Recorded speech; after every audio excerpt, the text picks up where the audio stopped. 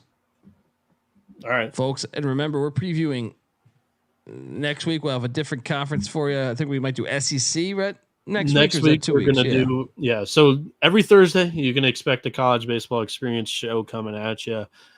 Next week is going to be the SEC. The week following ACC.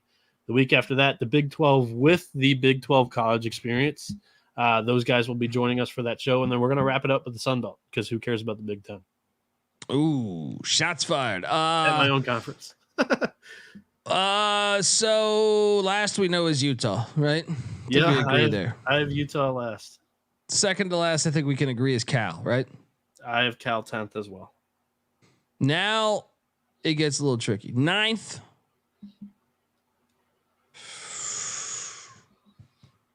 I have Washington State 9th. I think that's high. I think that makes sense. High sense. as their ceiling can There's be. so many unknowns. I think I gotta be being generous. Give me 9th. I want to say 8th, 7th, but there's so many unknowns. So we agree on the bottom 3. At number 8. Yeah. Number 8. I'm gonna go. Give me Arizona, number 8.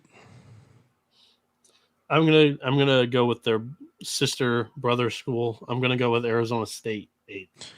You just call it Arizona State. They're sisters. Everyone there sisters. I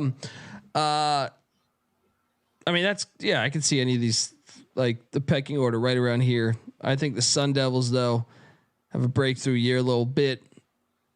Finish 7th. The Wildcats finish 8th. Who do you got 7th?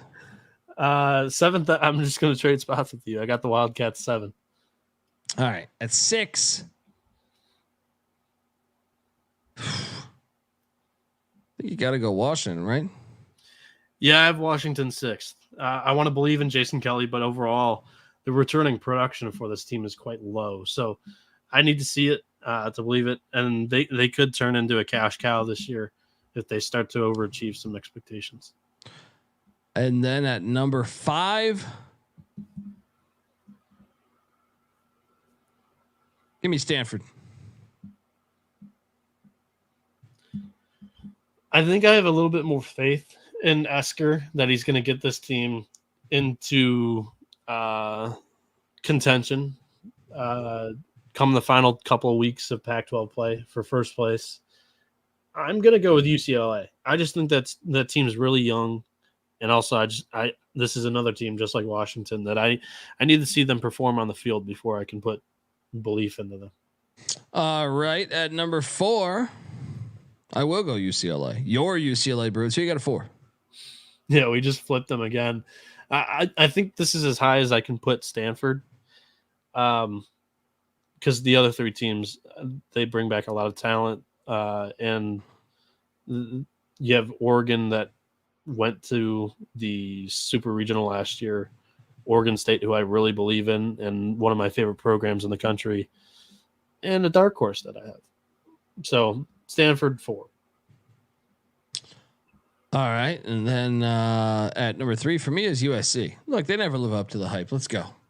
Fuck out of here. This conference is going to the state of Oregon. Who you got at 3?